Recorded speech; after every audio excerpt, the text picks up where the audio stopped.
সুপ্রিয় শিক্ষার্থী বন্ধুরা, আমরা নবম দশম শ্রেণীর পদার্থবিজ্ঞান পঞ্চম অধ্যায় পদার্থের অবস্থা ও চাপ নিয়ে আলোচনা করছিলাম। তো এই পর্যায়েতে আমরা এই অধ্যায়ের সবচেয়ে গুরুত্বপূর্ণ ম্যাথের যে অংশটা এবং তার যে কনসেপ্টটা সেটা নিয়ে আলোচনা করব। সেটাকে বলা হচ্ছে যে প্যাসকেলের সূত্র। তো প্যাসকেলস লতে কি বলছে? আবদ্ধ পাত্রে অর্থাৎ চারদিক দিয়ে বন্ধ এরকম পাত্রে তরল বা বায়বীয় পদার্থের কোনো অংশের উপর বাইরে থেকে চাপ প্রয়োগ করলে সেই চাপ কিছুমাত্র না কমে তরল বা বায়বীয় পদার্থের সব দিকে সমানভাবে সঞ্চালিত হয় এবং তরল বা বায়বীয় পদার্থের সংলগ্ন গাত্রের সাথে গায়ে লম্বভাবে ক্রিয়া করে। তো আমরা এটাকে বোঝানোর জন্য আমাদেরকে দরকার হবে, তো ধরুন এখানে একটা বৃত্ত আছে, বৃত্তের এর ভিতরে হচ্ছে নীল, এই সম্পূর্ণ হচ্ছে পানি দ্বারা পরিপূর্ণ। সাপোজ এটা পানি দ্বারা সম্পূর্ণ পরিপূর্ণ। এখানে আমাদেরকে চারটা আমি পিস্টন বানাতে পারি বা চারটা অংশ বানাতে পারি আলাদা আলাদা ভাবে। তো ধরুন এখানে একটা ছোট্ট পিস্টন আছে, নল আছে, যেই অংশটাতে উপর থেকে আমরা একটা প্রেসার ক্রিয়েট করতে পারবো। সাপোজ এটা হচ্ছে ওয়ান মিটার স্কোয়ারের একটা অংশ, অর্থাৎ এই অংশটুকুর ক্ষেত্রফল, যে অংশটুকু এটা মুখা আর কি ফাঁকা না, সেই পিস্টনটাতে ক্ষেত্রফল হচ্ছে 1 মিটার স্কোয়ার। ঠিক একইভাবে আমরা যদি এটা বলি, এই পাশে আর একটু চিন্তা করি, একটু বড়, দ্যাট মিন্স এটাকে আমরা ধরলাম এই পিস্টনটা, সো এটা হচ্ছে 2 মিটার স্কোয়ার।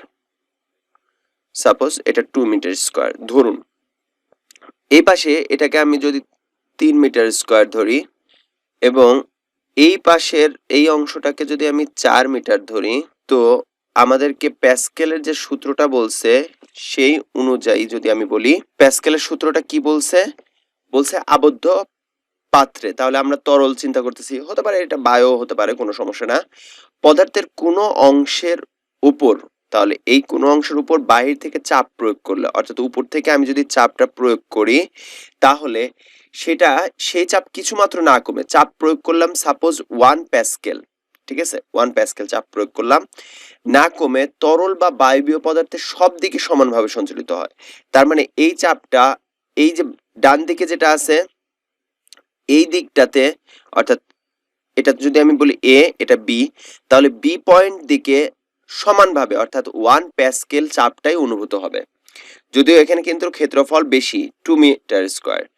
ঠিক একইভাবে এই চাপটাও আবার ভিতর দিক থেকে এখানে অনুভূত হবে 1 প্যাসকেল হিসেবে, যদিও এখানে ক্ষেত্রফলটা কি আমরা বলছি যে 3 মিটার স্কোয়ার, তারপরও চাপটা কি 1 প্যাসকেল। আবার ঠিক একইভাবে চারপাশে এটা আমরা যদি বলি যে 4 মিটার স্কোয়ার, তাহলে এখানেও চাপটা অনুভূত হবে 1 প্যাসকেল। আচ্ছা, তো এটা হচ্ছে আপনার প্যাসকেলের সূত্র। এখন তরল বা বায়বীয় পদার্থের সংলগ্ন পাত্রের গায়ে লম্বভাবে ক্রিয়া করে। লম্বভাবে বলতে এখানে যখন আমি চাপ দিচ্ছি, আমি যদি এই জায়গাটাতে একটা অংশ ফাঁকা করতাম, তাহলে এখানেও যেভাবে চাপ প্রয়োগ করতো, এখানেও সেভাবে প্রত্যেকটা দিকে লম্বভাবে এভাবে চাপটা প্রয়োগ করত।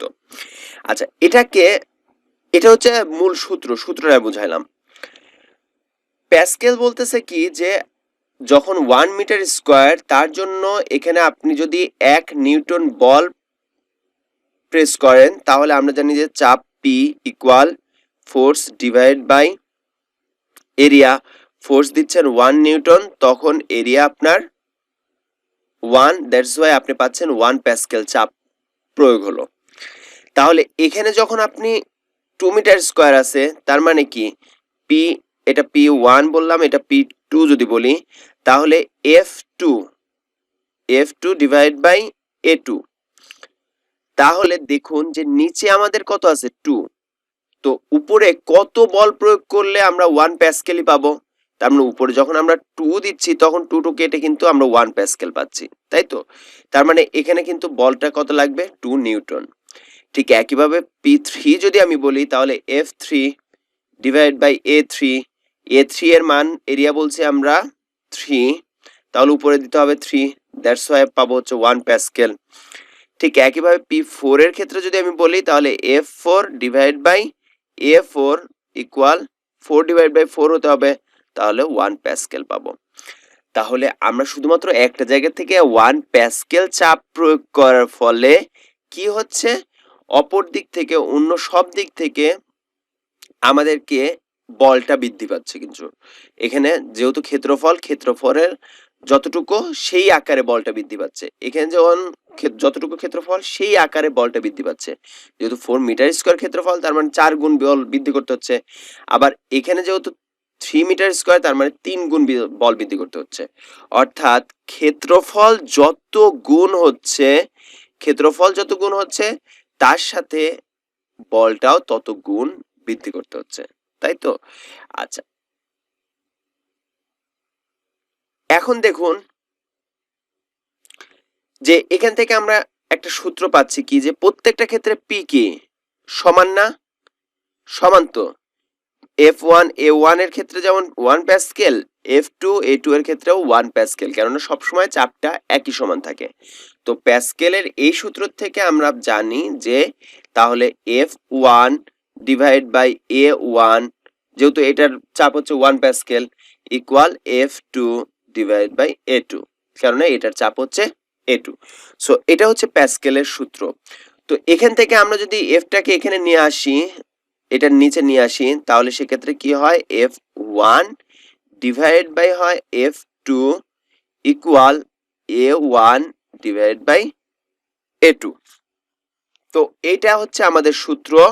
এখান থেকে আর একটা সূত্র আমরা পাই, সেটা কি দেখুন, F1 ডিভাইড বাই F2 আছে, থাকুক। এ বলতে কি বোঝাচ্ছে, ক্ষেত্রফল। তো আমরা জানি যে বৃত্তাকার অংশের ক্ষেত্রফলের সূত্রটা কি, পাই আর স্কয়ার। তাহলে পাই আর প্রথমটার ক্ষেত্রে আমরা যদি বলি যে R1 square divide by pi R2 square, তাহলে পাই এবং পাই বাদ, তাহলে পাচ্ছি কি R1 square divide by R2 square. আচ্ছা, এখন যদি আর তো ব্যাসার্ধ না দিয়ে আমরা জানি যে ব্যাসার্ধকে বানানো যায় কিভাবে, D ডিভাইড বাই 2। ব্যাসকে 2 দ্বারা ভাগ করলে ব্যাসার্ধ হয়, কারণ R ইকুয়াল আমরা জানি D ডিভাইড বাই 2। তো তাহলে R1 ইকুয়াল কি D1 divide by 2 whole square divide by D2 divide by 2 whole square. So এখান থেকে আমরা কি পাচ্ছি দেখুন, D1 divide by 2 whole square, তার মানে কি D1 স্কয়ার ডিভাইড বাই 2 কে স্কয়ার করলে 4, উল্টায় গেলে এখানে 2টা উপরে যায়, 2 কে স্কয়ার করলে 4, নিচে D2 স্কয়ার, 4 এবং 4 কাটা, তার মানে এখান থেকে পাচ্ছি কি D1 divide by D2 whole square, তাই তো? সো এটা হচ্ছে প্যাসকেলের সূত্র। আমি যদি আর একটু ক্লিয়ার করার চেষ্টা করি, তাহলে এই চিত্রটার থেকে আমরা একটু ব্যাখ্যা করার চেষ্টা করি। দেখুন, সাপোজ যে এই পিস্টন, যার এই অংশটার ক্ষেত্রফল অর্থাৎ বাম পাশে ছোট জায়গা, এই অংশটার ক্ষেত্রফল আমরা বললাম A1। এখানে প্রযুক্ত বল, এই যে বলটা প্রেস করতেছি নিচের দিকে, সেটা হচ্ছে F1 ইকুয়াল আপনি ধরলেন 10 নিউটন, তাই তো? এখন এখানে আমি বলটা প্রেস করলাম, তাতে করে এখান থেকে বলটা উপরের দিকে উঠতে শুরু করলো, অর্থাৎ ওই পানিগুলো আস্তে আস্তে উপরের দিকে যাওয়া শুরু করলো। আবার যদি বলি, এখানে যতটুকু বল প্রেস করতেছি সেই অনুযায়ী বলটা কিন্তু উপরে কাজ করতেছে। এখানে কতটুকু বল তাহলে কাজ করবে, যেহেতু এইটা যদি আমি বলি যে A2, আর এখানে বল যদি বলি যে F2, A1টা যদি আমি ধরি যে 1 মিটার স্কয়ার বা 2 মিটার স্কয়ার, ধরুন 2 মিটার স্কয়ার, তাহলে 2 মিটার স্কয়ার যদি ধরি, তাহলে A2টা যদি হয় 10 মিটার স্কয়ার, তাহলে কি 5 গুণ বৃদ্ধি পাইছে হচ্ছে এটা, 5 দুগুণে 10, তাহলে এখানে যদি 10 নিউটন হয়, এখানে কত নিউটনের বল পাবো, অবভিয়াসলি এর সাথে 5 গুণ হবে, তার মানে এখান থেকে F2 পাবো হচ্ছে 50 নিউটনের। সো এটাই হচ্ছে যে কম বল প্রয়োগ করে বেশি বল পাওয়া হচ্ছে, তাই নয় কি, যে আমি এখান থেকে প্রেস করতেছি মাত্র 10 নিউটনের, আর এখানে আমরা পাচ্ছি 50 নিউটনের বল। সো এই যে নীতিটা পাইলাম, এটাকেই বলা হয় বল বৃদ্ধিকরণ নীতি, ঠিক আছে? যে কম বল প্রয়োগ করে বেশি বলটাকে পাওয়াকে বলা হয় বল বৃদ্ধিকরণ নীতি। তাহলে বল বৃদ্ধিকরণ নীতির একটা সংজ্ঞা দেখে নিই যে কোনো তরল পদার্থের ক্ষুদ্রতম অংশের উপর পিস্টন দ্বারা কোনো বল প্রয়োগ করলে এর বৃহত্তম পিস্টনগুলোতে সেই বলের বহুগুণ বল প্রযুক্ত হতে পারে। এটাকেই বলা হয়ে থাকে বল বৃদ্ধিকরণ নীতি। তাহলে এখান থেকে আমরা বল বৃদ্ধিকরণ নীতিটা জানলাম যে এক পাশে পিস্টনের এক পাশে আমরা কম বল প্রয়োগ করে যদি অপর পাশ থেকে এর কয়েক গুণ, কত গুণ হবে, ক্ষেত্রফল যত গুণ বড় তত গুণ কিন্তু বল বৃদ্ধি পাবো। এখানে যদি ক্ষেত্রফলটা 5 গুণ বৃদ্ধি না হয় 10 গুণ হতো, তাহলে আমরা বলটাও কিন্তু 10 গুণ বেশি পেতাম। সো এটা হচ্ছে ফ্যাক্ট যে প্যাসকেলের এই সূত্রটাতে যেহেতু চাপটা সবসময় সমান থাকে, যার কারণে কম বল প্রয়োগ করে আমরা এখান থেকে বেশি বল পেতে পারি। সো প্যাসকেলের সূত্র বোঝানোর চেষ্টা করেছি, আমি জানি না কতটুকু বুঝতে পারছি। আমরা একটা চিত্র দেখতে পারি এই জায়গাটাতে, চিত্রের মাধ্যমে আপনি বুঝতে পারবেন যে আসলে কম বল প্রয়োগ করে কিভাবে বেশি বলের একটা কাজ করা যায়। Let's see A graph. So এই পিকচারটার মাধ্যমে কি দেখতে পাচ্ছি, দেখুন যে এখানে অল্প পরিমাণ বল প্রয়োগ করে আমরা একটা গাড়িটাকে অনেক উপর পর্যন্ত তুলে নিতে পারি। সো এটা হচ্ছে বল বৃদ্ধিকরণের মূল জিনিস। এখানে যদি আমি একটা সামান্য মোটা মানুষকে দাঁড় করায় দিই, তাহলে সেই মানুষটার বলের কারণে এটা যতটুকু নিচে নামবে তার 5 গুণ বা 10 গুণ, যেটা যতটুকু এটার ক্ষেত্রফল তত গুণ কিন্তু বলটা উপরের দিকে ক্রিয়েট করে এই গাড়িটাকে আস্তে করে উপরে তুলে নিয়ে যাবে। সো এই ছিল বল বৃদ্ধিকরণ নীতি। আমরা এই সূত্রের মাধ্যমে, যে সূত্রটা শিখছি সেই সূত্রের মাধ্যমে আমরা একটা গাণিতিক সমস্যার সমাধান করব। বলা আছে একটা হাইড্রোলিক প্রেস। হাইড্রোলিক প্রেস কোনটা সেটা জানেন যে আপনারা হাইড্রোলিক প্রেসের কিছু ইউটিউব চ্যানেল আছে যেখানে হাইড্রোলিক প্রেস করে দেখবেন যে অনেক কিছু ভেঙে চুরে চুরমার করা হয়। সো আপনার বল দিয়ে পরীক্ষা করে, আপনার প্লাস্টিক দিয়ে পরীক্ষা করে, আপনার কর্ক দিয়ে পরীক্ষা করে, লোহা দিয়ে পরীক্ষা করে, বিভিন্ন ধরনের হাইড্রোলিক প্রেস। তো এই হাইড্রোলিক প্রেসে ছোট বড় পিস্টনের ব্যাস যথাক্রমে বলছে কি ব্যাস কি বোঝায়, ডি বোঝায়। তাহলে D1 হচ্ছে 2 সেন্টিমিটার আর D2 হচ্ছে 10 সেন্টিমিটার। যদি ছোট পিস্টনে 500 নিউটন বল প্রয়োগ করা হয়, তার মানে ছোট পিস্টনে বল বলতে F1 500 নিউটন। তবে বড় পিস্টনের কত বল, তার মানে F2 কত, সেটা আমাদেরকে ফাইন্ড আউট করতে হবে। এভাবে প্রশ্নের উপর যখন আপনি ফাইন্ড আউট করতে যাবেন যে কি কি দেওয়া আছে আর কি কি লাগবে, তাহলে কিন্তু আপনার মাথার ভিতরে অটোমেটিক্যালি সূত্রটা কাজ করবে যে ও তাহলে F1 F2 D1 D2 এটার মধ্যে সম্পর্কটা কি যেন বলছিল ভাইয়া, হ্যাঁ মনে পড়ছে, F1 divide by F2 equal D1 divide by D2 whole square বলছিল, এরকম বলছিল। হ্যাঁ, তো তাহলে এখান থেকে যেহেতু আমাদের তিনটে দেওয়া আছে, একটা তো বের করতেই পারবো। তো আমরা বলবো যে দেওয়া আছে, কি কি দেওয়া আছে, ছোট পিস্টনের বল F1 ইকুয়াল 500 নিউটন, এটা 500 নিউটন দেওয়া আছে F1।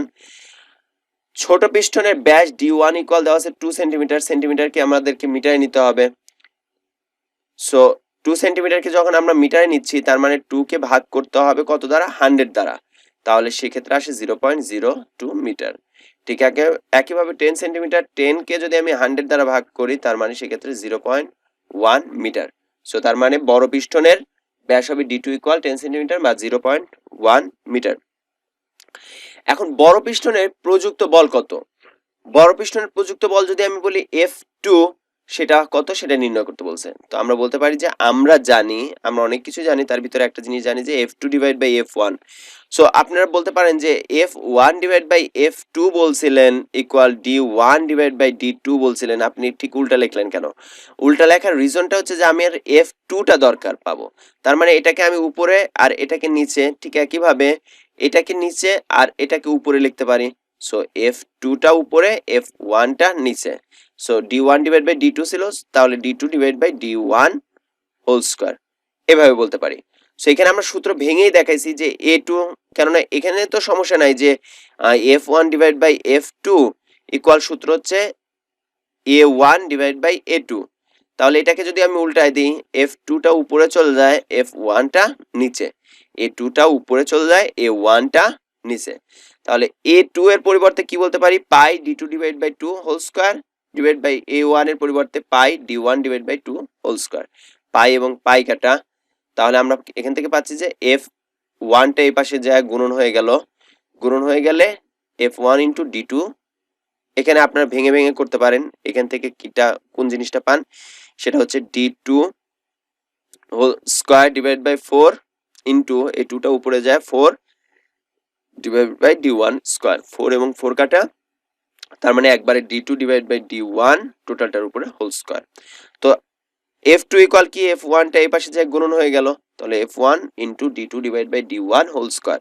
তাহলে মান বসাই, F1 500 নিউটন ইন্টু 0.1 থেকে divide by 0.202 whole square.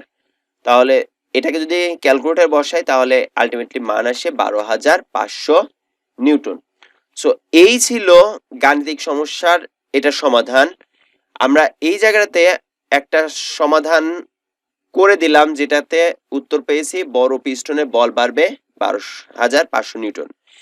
HW দেবো একটা, এই অধ্যায়ের এই এইচডব্লিউটার নাম দিয়েছি আবুল কালাম আজাদ। সো সেখানে বলা আছে যে একটি হাইড্রোলিক প্রেসে বড় পিস্টন এবং ছোট পিস্টনের ব্যাসের অনুপাত বলছে, আগে বলে দিয়েছিলাম কত নিউটন, এখন বলছি যে ব্যাসের অনুপাত। বড় পিস্টনে 1800 নিউটন বল পেতে হলে ছোট পিস্টনে কত বল প্রয়োগ করতে হবে সেটা বের করতে হবে। সো এটাকে অঙ্কটাকে সমাধান করে আপনারা লিখবেন HW AKA, দেন তারপরে অ্যান্সারটা লিখে দিতে পারেন যে 500 নিউটন বা 600 নিউটন, যেটা অ্যান্সার আসে সেটা। I will answer of this question of every comments. ইনশাআল্লাহ আমরা পরবর্তী অংশটাতে বাকি অংশগুলো নিয়ে আলোচনা করব যে এই অধ্যায়ের। ধন্যবাদ সবাইকে।